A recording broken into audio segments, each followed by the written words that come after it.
Mi madre, obsesionada con la maternidad, planeó cada aspecto de mi vida reproductiva desde que era niña. Cuando me negué a ser madre sustituta para su negocio, intentó destruirme. Nunca he conocido a alguien tan obsesionado con los bebés como mi madre. No es una obsesión normal, de esas de abuela que quiere nietos. Es una fijación enfermiza, meticulosa, que ha definido cada aspecto de nuestras vidas desde que tengo memoria. Y lo peor de todo es que mi hermana gemela, Camila, siempre fue su cómplice perfecta. Me llamo Sofía, tengo 34 años y soy abogada especializada en derechos reproductivos en Madrid. Mi hermana Camila es exactamente 7 minutos mayor que yo, pero en el universo de mi madre, esa diferencia es de años luz. Camila es la que entendió su propósito. Yo soy la que se perdió. Cuando teníamos 8 años, mi madre nos obligaba a usar trajes de simulación de embarazo. No eran simples almohadas, eran chalecos lastrados con 10 kilos de arena que nos ajustaba al abdomen. Debíamos usarlos durante horas mientras hacíamos ejercicios de respiración y veíamos vídeos de partos. Si nos quejábamos del dolor de espalda, ella agregaba más peso. Las verdaderas madres no se quejan, decía. Están agradecidas por el privilegio de llevar vida. Recuerdo a Camila abrazando aquello como si fuera real. Caminaba por la casa con la espalda recta, acariciando su barriga falsa y hablándole como si realmente llevara un bebé. Yo, en cambio, planeaba cómo escapar de esa locura. Me escondía en el armario cuando escuchaba a mi madre sacar los chalecos. Una vez me encontró y me castigó sin cenar por rechazar mi destino. A los 10 años, nos llevó a una clínica de fertilidad, de visita educativa. Vimos embriones congelados, aprendimos sobre el proceso de FIV, y mi madre nos explicó con todo detalle cómo funcionaba la gestación subrogada. Camila estaba fascinada. Yo estaba aterrorizada. Un día, hijas mías, sus úteros serán el mayor regalo que puedan dar al mundo, dijo mi madre aquel día, con una sonrisa que se me quedó grabada para siempre. A los 16 años, descubrí por qué mi madre estaba tan obsesionada. No era solo el deseo de ser abuela. Era un negocio. Mi madre era la fundadora de Vidas Benditas, una agencia de gestación subrogada que operaba en un área gris legal. Durante años, había estado emparejando a mujeres jóvenes con parejas adineradas que buscaban hijos biológicos. Pero no cualquier mujer.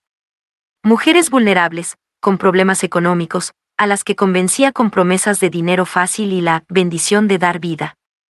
Lo supe porque encontré documentos en su despacho cuando buscaba un cargador. Contratos, acuerdos de confidencialidad, listas de candidatas con sus edades, sus antecedentes médicos, sus problemas económicos. Y en la última página, nuestros nombres, Camila y Sofía. Con fechas programadas. Camila para los 20 años. Yo para los 22.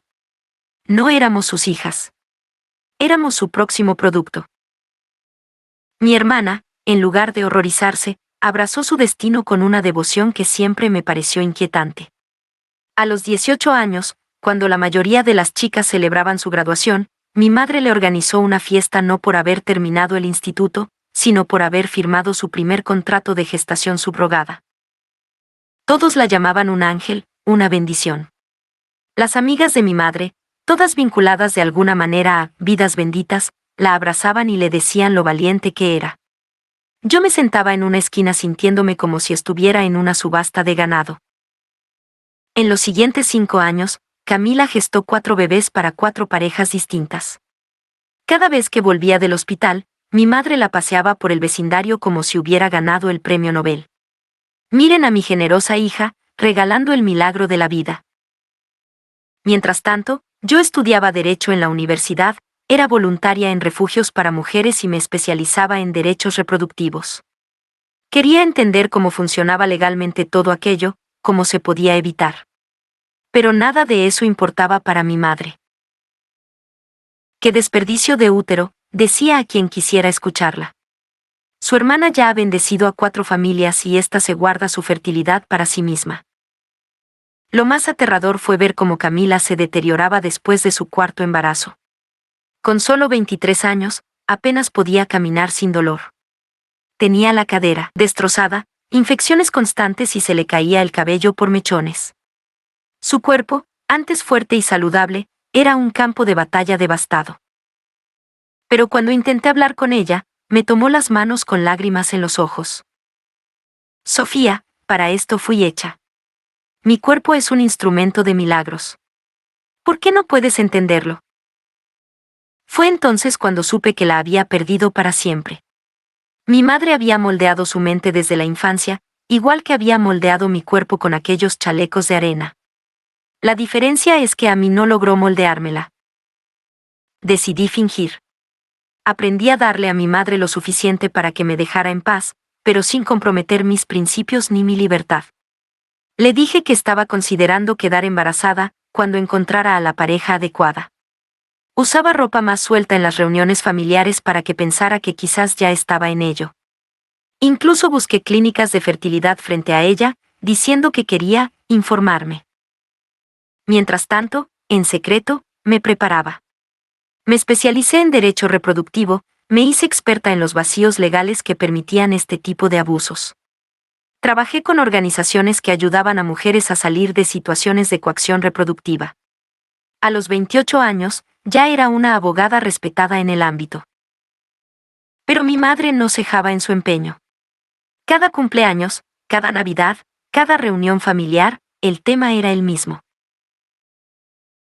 Sofía, tu reloj biológico no espera. Mira a tu hermana, ya ha dado vida a 4 almas. Tú, con ese útero vacío, ¿no sientes que te falta algo? Camila, que para entonces vivía prácticamente postrada en una silla de ruedas especial por sus problemas de cadera, asentía desde su rincón, con una sonrisa beatífica que me helaba la sangre. A los 32 años, recibí una llamada de mi madre. Sonaba especialmente alegre. Sofía, tenemos que celebrar. Camila va a ser madre de nuevo. El quinto. Y es especial, es para una pareja muy importante. Vente a cenar el sábado. Pensé que sería otra cena familiar incómoda. Llegué al chalet de mis padres en las afueras de Madrid y me encontré con una escena que no esperaba. No solo estaban mis padres y Camila. Había un abogado, un médico y varias personas que reconocí de la agencia Vidas Benditas. Siéntate, querida, dijo mi madre con una sonrisa que me puso los pelos de punta. Tenemos una propuesta para ti. Empezó a explicar que habían encontrado la pareja perfecta para mi primer embarazo. Una pareja millonaria de Alemania que pagaría 150.000 euros por un bebé gestado por mí. Pero no sería un embarazo normal. Serían gemelos. Y querían que fuera natural, sin intervención médica más allá de la inseminación. Ya tenemos todo listo, dijo el médico, un hombre de aspecto cansado que claramente había hecho esto muchas veces. El contrato está preparado, solo falta tu firma. Cuando me negué, la atmósfera cambió por completo. Mi madre pasó de la dulzura fingida a una frialdad que no le había visto nunca. Sofía, no es una opción. Es lo que tienes que hacer. Tu hermana ha dado ejemplo. Ahora es tu turno. Camila, desde su silla de ruedas, asintió con una expresión que intentaba ser alentadora pero resultaba siniestra. Es hermoso, Sofía. Dar vida es lo más maravilloso que puede hacer una mujer. No tengas miedo. No tengo miedo, respondí. Simplemente no quiero. Y eso debería ser suficiente. El abogado intervino entonces con una sonrisa profesional. Señorita Sofía, lamento informarle que su madre tiene un poder notarial sobre sus decisiones médicas desde que usted cumplió 18 años. ¿Usted lo firmó? ¿Yo firmé eso? Imposible.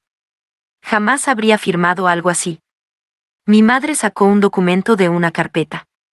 Efectivamente, había una firma que se parecía mucho a la mía. Pero yo sabía que no era real. Es falsa, dije. Nunca firmé esto. ¿Y quién va a demostrarlo? Respondió mi madre con calma. Llevas años alejada de la familia, vives tu vida, nos desprecias. Tu palabra contra la nuestra. Y tenemos testigos de que siempre hablaste de querer ser madre, ¿verdad, Camila? Mi hermana asintió, dócil como siempre. Claro que sí. Siempre lo dijo. Incluso de pequeña, con los muñecos. Me levanté de la silla, con el corazón latiéndome a 1000 por hora. Esto no va a quedar así. Voy a denunciarlos. Mi madre se rió. ¿Denunciarnos? ¿Con qué pruebas? Eres una hija resentida que no acepta su destino. La gente te conoce, Sofía. Eres la abogada de las mujeres conflictivas, la que no quiere tener hijos, la antimaternal. ¿Quién te va a creer? Salí de esa casa sabiendo que mi vida corría peligro. No exagero. Cuando alguien tiene el poder legal para obligarte a gestar un hijo contra tu voluntad, y además tiene un negocio millonario montado alrededor, no estás a salvo. Las siguientes semanas fueron una pesadilla. Mi madre empezó a llamar a mis clientas, a las mujeres a las que había ayudado, diciéndoles que estaba atravesando una crisis de fertilidad y que necesitaba tiempo. Varias me escribieron mensajes de apoyo, creyendo que realmente estaba pasando por un mal momento. Mi cuenta bancaria empezó a tener movimientos extraños. Pequeñas transferencias que yo no había autorizado. Mi madre tenía acceso a mis cuentas desde hacía años, cuando me ayudó a abrirlas al cumplir 18. Nunca había cambiado las claves. Estúpidamente, confiaba.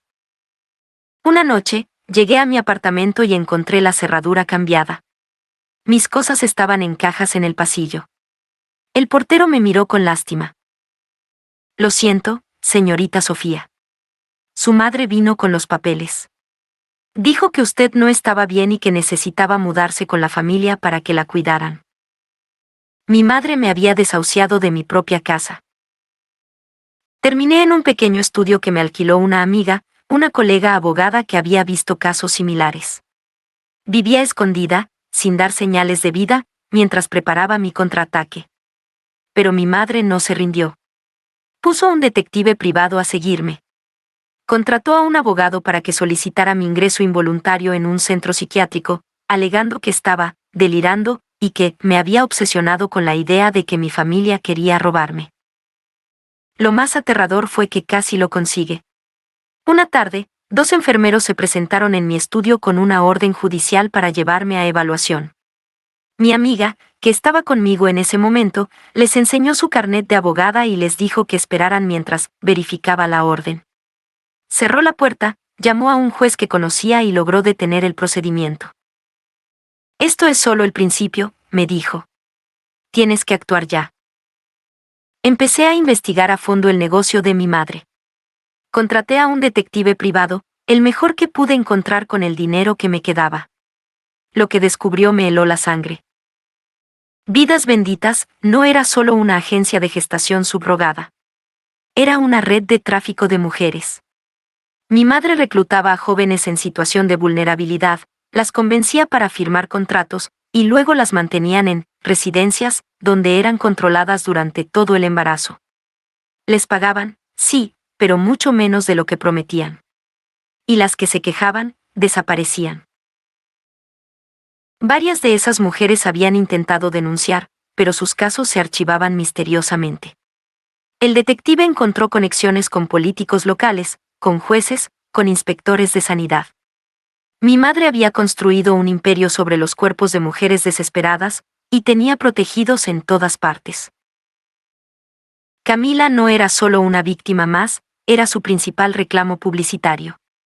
Miren, mi propia hija, mi sangre, ha dado vida a 4 bebés. Es seguro, es ético, es un acto de amor.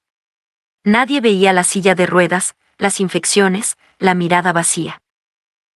Preparé una demanda multimillonaria. No solo contra mi madre, sino contra toda la red. Incluí a Camila como víctima, no como cómplice. Aunque ella no quisiera verse como tal, yo sabía que era una víctima más del lavado de cerebro de mi madre. El juicio fue un circo mediático. Mi madre contrató a los mejores abogados, que intentaron desacreditarme por todos los medios. Presentaron a psiquiatras que testificaron sobre mi obsesión antimaternal.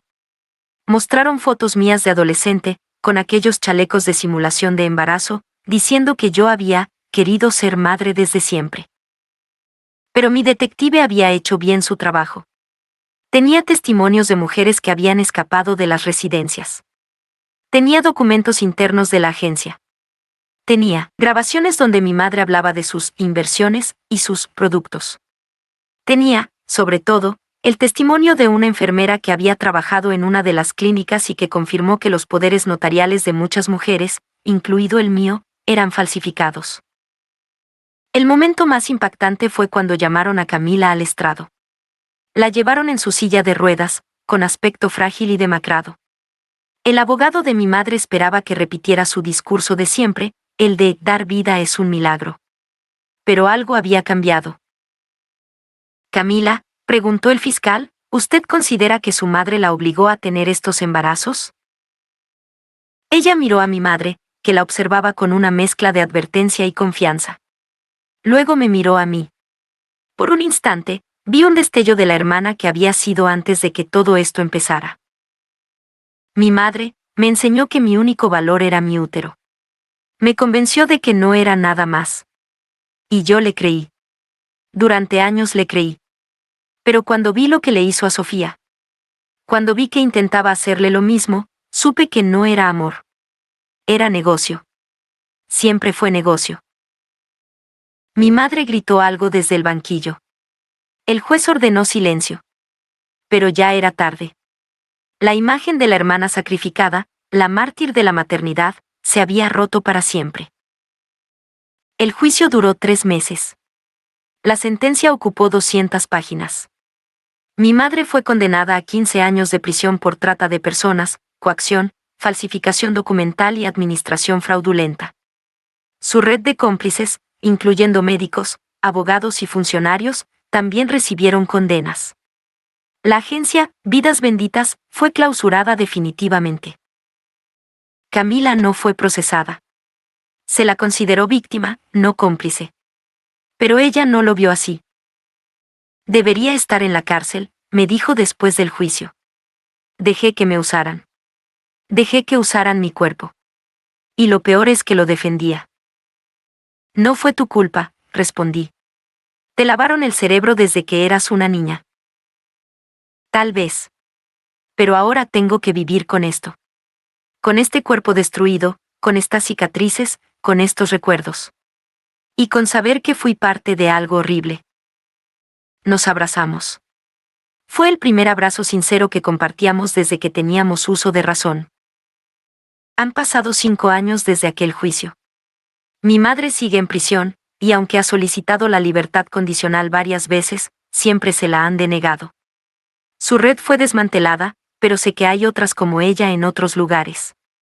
Por eso sigo luchando. Camila vive conmigo. Su salud es frágil, pero está en recuperación. Va a terapia, mucho, y poco a poco va entendiendo que su valor no estaba en su útero. A veces se sienta en el balcón de mi apartamento y mira el atardecer, y yo sé que está procesando todo lo que vivió. ¿Crees que algún día podré perdonarme? Me preguntó una vez. No lo sé, respondí con honestidad. Pero mientras tanto, puedes vivir. Y eso ya es mucho. Las 5 hijas de Camila, las niñas que gestó para otras familias, tienen contacto con ella a través de acuerdos abiertos. No son sus hijas legalmente, pero hay un vínculo, una conexión que ninguna ley puede romper. A veces vienen a visitarla, y la casa se llena de risas y de preguntas y de ese caos maravilloso que solo los niños traen. Yo las observo y pienso en lo diferente que habría sido todo si mi madre hubiera entendido que la maternidad no es un negocio, sino un vínculo. Mi bufete creció. Me especialicé en casos de coacción reproductiva y he ayudado a decenas de mujeres a recuperar su autonomía, su dignidad, sus vidas. Cada caso es una batalla, pero también una victoria. Porque sé que detrás de cada mujer liberada hay una historia de dolor, pero también de esperanza. A veces, en los momentos más difíciles, pienso en aquella niña de 8 años que se escondía en el armario para no ponerse el chaleco de arena. Le diría que va a estar bien, que va a encontrar su camino, que va a ayudar a muchas otras como ella. Le diría que el amor de una madre no debería pesar como arena sobre el pecho. Y le diría, sobre todo, que el verdadero propósito de una mujer no está en lo que su cuerpo puede producir, sino en lo que su mente puede crear, en lo que su corazón puede sentir, en lo que sus manos pueden construir. Que la maternidad es una opción, no una obligación. Que la vida no se mide en úteros llenos o vacíos, sino en la capacidad de amar libremente, sin cadenas. Porque al final, la única revolución verdadera es aprender a decir no, cuando todo tu mundo te dice que digas sí. Y yo, después de tantos años, por fin he aprendido a hacerlo. Y lo mejor de todo es que ahora puedo enseñar a otras a hacerlo también.